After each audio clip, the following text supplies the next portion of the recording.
오늘 이제 네 가지 이제 마지막 히브리서 22절 22자의 말씀을 가지고 이제 오늘 마지막에 있는 네 자를 가지고 말합니다.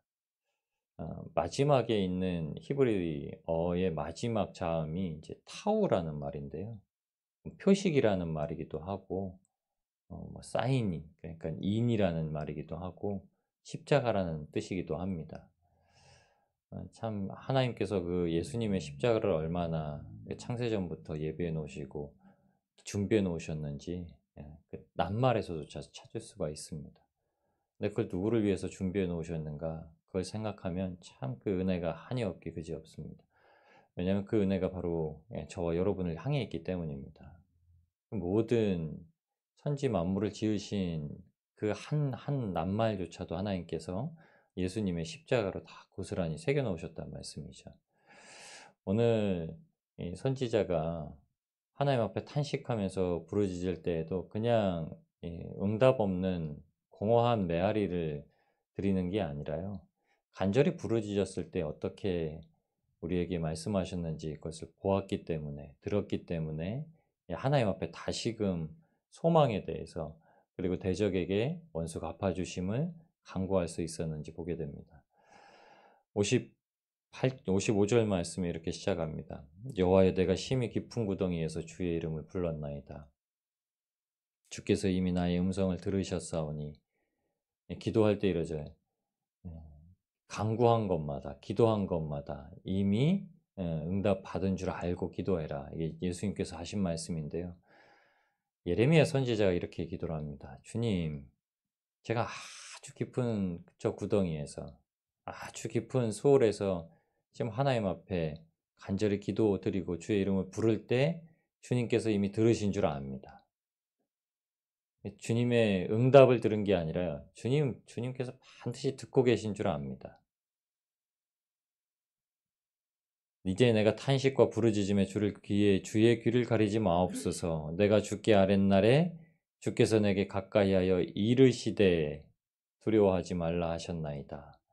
이미 이전에 한번 들었던 하나님의 그 응답의 말씀을 알기 때문에 하나님 앞에 부르짖을 수 있는 겁니다. 그냥 기도가 하나님 앞에 점점 더 겸손하게 그리고 간절하게 드려지는 이유는요. 하나님께서 내 기도를 들으셨다라는 것을 우리가 늘 경험하고 살기 때문에 그렇습니다. 근데 어떻게 하나님 앞에 가볍게 기도를 드리며 어떻게 하나님 앞에 어, 부정하게 기도를 드릴 수 있겠습니까?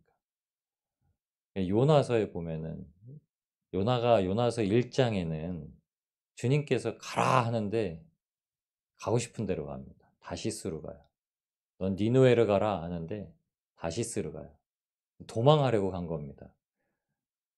도망하려고 피했는데 참 공교롭게도 그 다시스라는 곳이 온갖 향락의 도시였습니다. 향락의 도시. 하나님의 선지자가 하나님께서 보내시는 대적의 그 니느웨 성읍으로 가기가 싫어서 도망치려고 했던 곳이 어디냐면요. 세상 향락이 가득 찬 곳으로 도망하려고 했던 겁니다. 그리고서 물에 빠져서 주님께서 예비하신 물고기 뱃속에 들어가자마자 요나가 고백하는 게 2장에 바로 시작이 됩니다. 요나서 2장 말씀이 이렇습니다.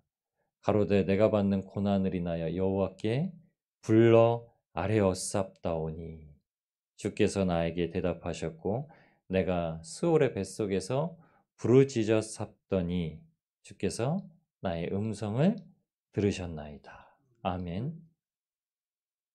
그 뱃속에 요나의 뱃속은 뭐라고 하셨죠?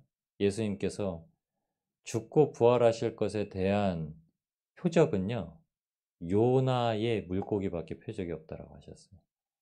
그러니까 요나가 물고기 뱃속에서 3일 있던 그 시간이 내가 죽고 부활할 것이다. 무덤에서 장사된 지 3일 만에 부활할 것이다라는 것의 표징이라고 하셨습니다. 예수님께서 간절히 하나님 앞에 기도하신 것은 성자로서의 모습, 그러니까 보내신 독생자로서의 모습을 보이시기 위해서 그러신 겁니다. 그리고 주님과 함께 장사되어져야 될 저희에게 주셨던 모습이기도 하죠. 저희가 반드시 그 3일은 지내야 됩니다. 그래서 그거를 인물로는요, 성경에는 딱 한 명만 보여줘요. 그게 사도 바울입니다. 사도 바울이 눈이 가려져서 죽은 것 같이 그가 자기가 죽게 되었다라는 것을 깨닫고 3일 동안 금식합니다. 먹지도 마시지도 않아요. 여러분 우리가 금식한다는 건 숨을 쉬고 있다라는 것 외에 시체랑 똑같다는 겁니다.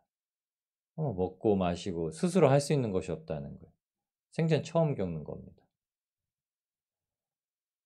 세상에 볼 줄 아는 자들이 그렇게 되면요. 정말 하나님밖에 부르짖을 수가 없습니다. 어떤 권사님이 이런 말씀하시더라고요. 어떤 교육을 받고 오셔서 시각장애인이 두 부류가 있습니다. 선천적 시각장애인과 후천적 시각장애인이 있습니다. 선천적 시각장애인은요. 보는 곳에 연연하지 않습니다. 왜냐하면 본 게 아무것도 없거든요. 태어나면서부터 시각의 감각으로 의존하지 아니하고요. 촉각과 청각으로 의존합니다. 후각으로 의존해요. 그러니까 시각장애인들은 후각이 더 뛰어나고 청각이 더 뛰어나죠. 촉각이 더 뛰어나고요. 보는 것에 연연하지 않아요. 굳이 막 보고 싶다 이런 마음이 없대요. 근데 후천적으로 시각장애인이 된 사람들은 간절히 보고 싶답니다. 돈을 엄청 많이 몇 억씩 돈을 들여서라도 수술을 해가지고 보고 싶대요. 내가 보았던 것을 못 보고 사는 게 참 안타깝다 그럽니다. 여러분 예수님께서 우리를 죽음에서 부활시키신 이후에 저희가 이제 그것을 보면서 살기를 간절히 소망하게 된 겁니다. 죽음에서 한번 부활하지 아니하여서 지금 우리가 맛보고 있는 세상을 보지 않으면요. 하나님의 세계를 보지 않으면 간절한 마음이 안 생기면 아직 못 보고 있다라고 하는 거죠.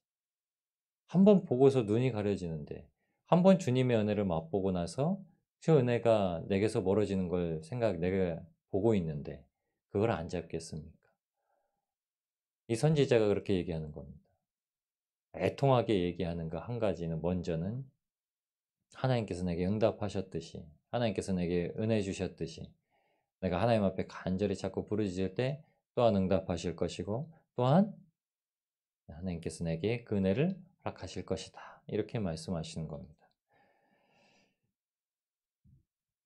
그래서 사도들도요. 성령을 받은 이후에 이것을 했습니다. 사도행전 4장에 처음 성령을 받고 나서 복음을 전하기 시작했을 때 대적들의 위협을요. 베드로가 옛날 같았으면요. 칼을 빼어 들고서 말고의 귀를 잘랐듯이 잘라버렸을 거예요. 베드로가 근데 모든 그리스도를 믿는 형제 자매들에게 와서 함께 기도하는 것이 사도행전 4장 29절에 있는 말씀으로 시작을 합니다. 주여 이제도 저희의 위협함을 하감하옵시고 또 종들로 하여금 담대히 하나님 말씀 전하게 하여 주옵소서. 그래서 간절히 구하는 게 뭐냐면요. 손을 내밀어 병을 낫게 하시고 표적과 기사가 거룩한 종 예수의 이름으로 이루어지게 하옵소서. 아멘. 이제 할 수 있는 게 내가 할 수 있는 게 아무것도 없다고요. 하나님 앞에 구하는 겁니다. 여러분 예레미야가 애가를 쓰면서 42년 동안 하나님의 말씀을 전하고 그 말씀대로 하나님께서 다시 회복시키신다라는 약속의 말씀을 전했지만 그래도 결국 무너지게 되는 예루살렘 성을 바라보면서 그 슬픔의 애통이 하나님 앞에 어떻게 하냐면 내가 손을 쓸 것이 아무것도 없습니다. 주님께서 세우신 이 남유다의 왕들이 손을 쓸 수 있는 것이 아무것도 없습니다. 하나님을 사모하는 거룩한 백성들이 손을 쓸 수 있는 것이 아무것도 없습니다. 그러니 주님께서 손을 행하셔야 합니다. 주님께서 들으시고 주님께서 약속하신 대로 성취해 주셔야 합니다. 이렇게 얘기를 합니다. 그래서 두 번째 단락을 이렇게 얘기합니다. 주께서 내 심령의 원통함을 풀어 주셨고 내 생명을 속량하셨나이다. 여호와여 나의 억울함을 보셨사오니 나의 원통함을 풀어 주옵소서. 그들이 내게 보복하며 나를 모해함을 주께서 다 보셨나이다. 이제 출애굽 하는 것에서 출바벨론으로 넘어왔죠. 출애굽할 때 하나님께서 그러셨습니다. 출애굽기 1장 11절에 이스라엘 백성들이 번성하는 것을 보고 저와 여러분의 마음의 믿음이 강성해지는 것을 보고 세상이 어떻게 하냐면요. 감독자들을 세웠다고 이렇게 얘기합니다. 출애굽기 1장 11절에는 애굽 왕 바로가 이스라엘 백성들이 맨날 아이들을 죽죽죽죽 낳고서 막 인원수가 막 늘어나자 그게 두려워 가지고 감독자를 세우고 일을 고되게 만듭니다. 여러분 세상 보시죠. 때로는 그리스도인들조차요. 일이 고된 것 때문에 신앙을 벗어납니다. 근데 하물며 믿지 아니하는 사람들은 어떠나요? 일이 고되다고요. 힐링을 찾아요. '아 좋다. 열심히 일했는데 이거 하니까 좋다.' 그러니깐요 요새 젊은 세대는요. 바짝 벌어서 바짝 쓰겠다고 정규직도 안 해요. 그러니까 책임감이 없어요. 가정을 안 꾸리는 이유는요. 돈 많이 들어서가 아니라요. 책임감이 없어졌기 때문입니다. 그냥 회피하고 싶고 그냥 편하고 싶고 이래서 그런 거예요. 하나님은 우리에게 절대 그 말씀 안 주셨죠. 출애굽할 때도 뭐라고 하셨냐면 감독자를 세우시고 그들에게 무거운 짐을 지어 괴롭게 하여. 사탄이 가장 잘 쓰는 방법은요. 두 가지입니다. 풍요롭게 하거나 아주 힘들게 하는 거예요. 근데 두 번째 방법은 오히려 더 잘 안 써요. 아주 힘들면 주님 찾을 그 기회가 더 많거든요.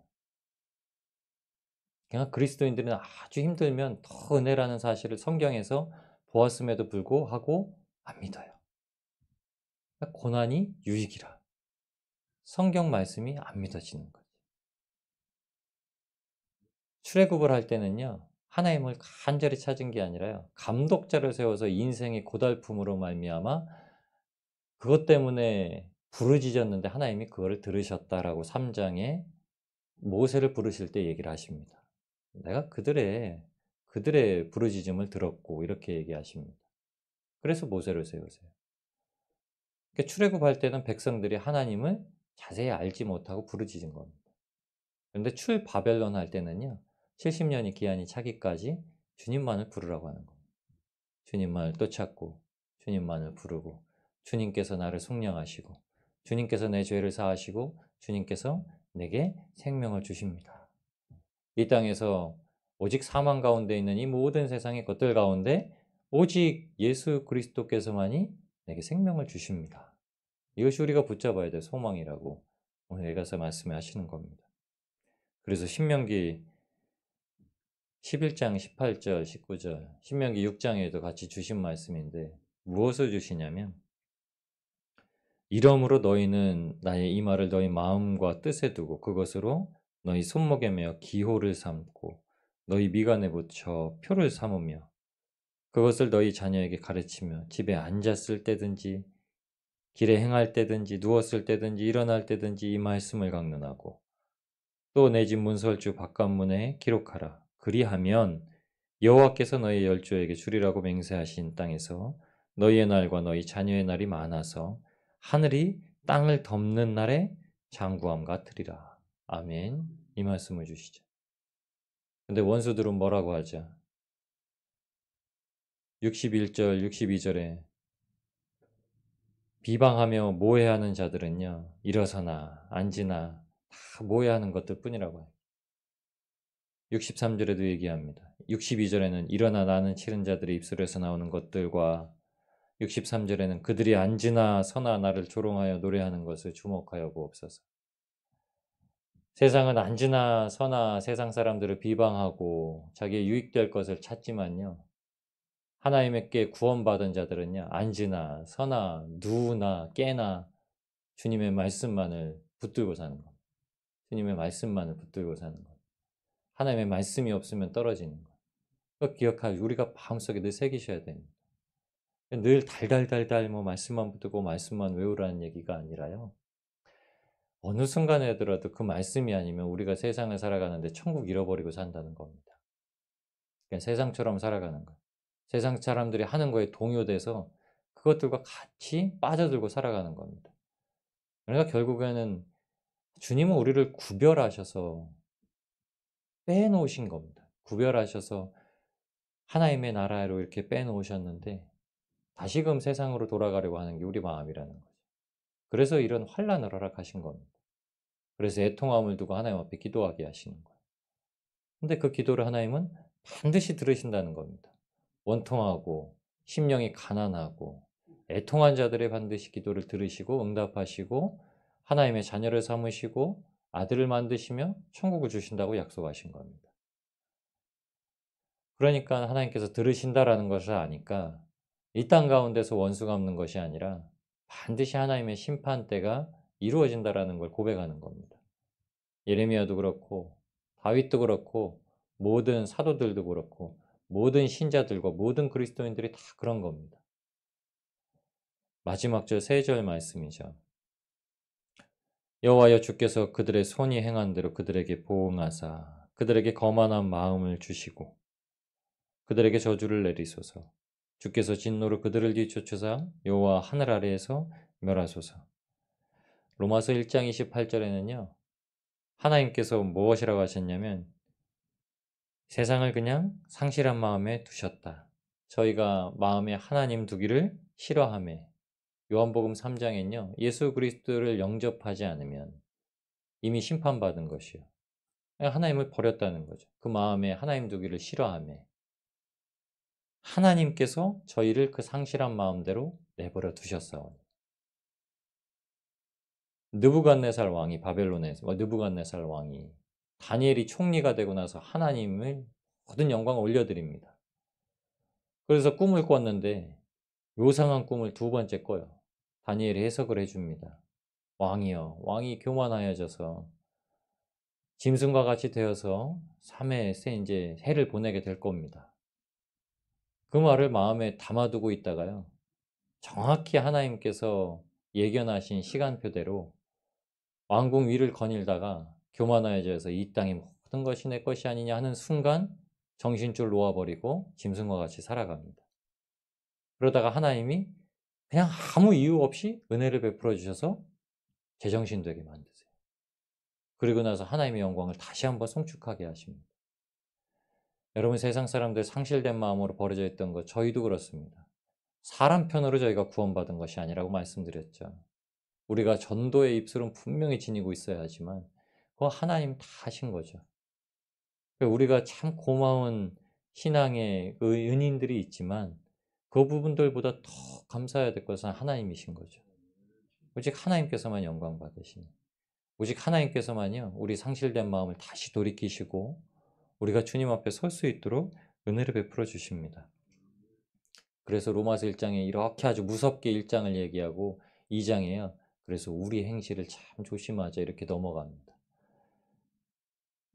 예레미야를 통해서 주시는 이 말씀이 우리를 더욱더 겸손하게 주님 앞에 배우려고 나오는 자들로 만드실 줄 믿습니다. 수고하고 무거운 짐을 우리가 진 것을 알고 있으면 주님 앞에 나가는 거죠. 주님 앞에 내려놓으면 그것이 다 위로받고 가벼워지니까 여러분 수고하고 무거운 짐은 버려버리는 게 아닙니다. 그거 가지고 주님 앞에 내어드릴 때까지 나가는 거예요. 주님을 만나야 내어드릴 것 아닌가요? 주님을 만나면 수고하고 무거운 짐이 벗어져 버리는 겁니다. 저와 여러분의 수고하고 무거운 짐은 주님께서 다 받아주십니다. 오직 주님 앞에 오늘도 하나님의 은혜를 누리시면서 애통한 애가가 이제 3장은 마쳐집니다. 우리가 이 땅 가운데 한편으로는 애통하지만 한편으로는 세상 누구와도 비견할 수 없이 가장 큰 약속 하늘을 바라보고 살아가는 그 복을 누리고 기쁨을 누리면서 오늘도 주님과 동행하시는 복된 날을 누리시는 저와 여러분이 되시길 우리를 구원하신 예수님의 이름으로 축원합니다.